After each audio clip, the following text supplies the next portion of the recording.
The city of Chicago never really slept. Even at midnight, the streets hummed with restless energy, car engines, distant sirens, laughter echoing between tall buildings.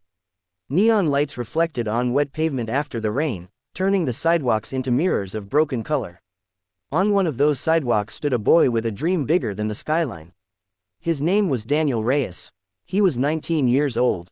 No record deal, no music teacher, no expensive microphone, just an old acoustic guitar with scratches along the edges and a voice that carried both pain and hope in every note. Most people walked past him without stopping. To them, he was just another street singer. But Daniel wasn't singing for money. He was singing for his mother. 3 years earlier, his father had left. No explanation, no goodbye, just silence. Bills piled up. His mother worked double shifts at a small diner near downtown Chicago. Her hands were always tired, her smile always brave. Daniel used to hear her cry at night when she thought he was asleep. That was the night he decided he would sing. Not because he wanted fame, but because he wanted to change her life. Every evening after school, Daniel would stand near Millennium Park, close to the crowd but not in the way. He would close his eyes, take a deep breath, and let his voice rise above the noise of the city. At first, his hands trembled. The first time he sang, only one person stopped, an elderly man who dropped a single dollar into his guitar case and said, "Kid, don't ever stop." That dollar meant more than 1,000 would have. Days turned into weeks, weeks turned into months. Some nights were cold, some nights were humiliating. People laughed, some recorded him just to make fun of him. Once, a group of teenagers shouted, "Get a real job." Daniel went home that night and almost quit. He stared at his guitar resting against the wall of their small apartment. His fingers were sore, his heart was heavier. His mother walked in quietly. "Daniel," she said softly, "when you sing, I forget how hard life is."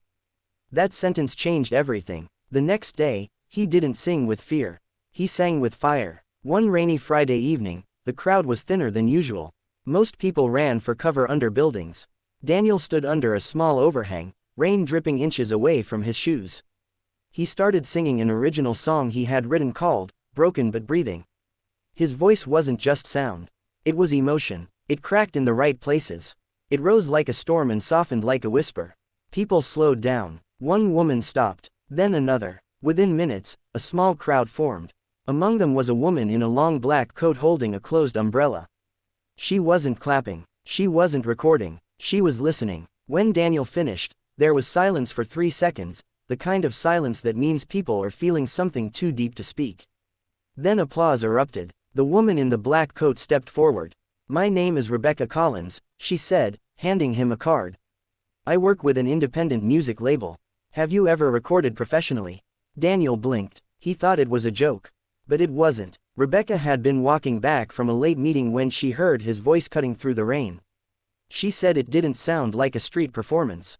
It sounded like truth. 2 weeks later, Daniel stepped into a small recording studio for the first time.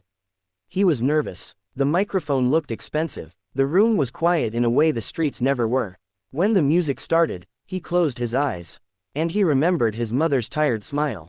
He sang like he was still on the sidewalk. Raw, real, unfiltered. The producer stopped the recording halfway through. Not because it was bad, but because he had tears in his eyes. Within 3 months, Broken But Breathing was uploaded online. At first, only a few hundred views. Then a few thousand. Then something unexpected happened. A popular content creator shared the video, calling Daniel the voice of resilience. Overnight, the views exploded into millions. Comments flooded in. "Who is this guy? I felt this in my soul. This song saved me tonight." Daniel sat on the edge of his bed staring at the numbers on his phone. He couldn't breathe. His mother walked in again, just like she had the night he almost quit. "Is something wrong?" she asked. He turned the phone toward her. She covered her mouth. Tears rolled down her cheeks. Not tears of exhaustion, but tears of relief. Within a year, Daniel wasn't singing on the sidewalk anymore. He was singing on a stage. Thousands of people stood in front of him at a sold-out concert in Chicago. Lights flashed. The crowd chanted his name. But before he sang his biggest hit, he said something into the microphone.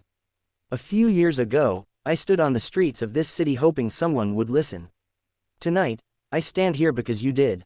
Then he looked into the front row. His mother sat there, wearing a simple blue dress, hands clasped together, smiling in a way he had never seen before. He began to sing. The crowd sang with him. And in that moment, Daniel understood something powerful. Talent is a gift, but persistence is the reason the world finally hears it. Years later, interviews would ask him, "What was the turning point in your career?" They expected him to say the viral video, or the record deal, or the first concert, but Daniel always gave the same answer. "The night my mom told me my voice made her forget her pain." Because that was the night he stopped singing for attention, and started singing with purpose. And purpose makes talent unstoppable.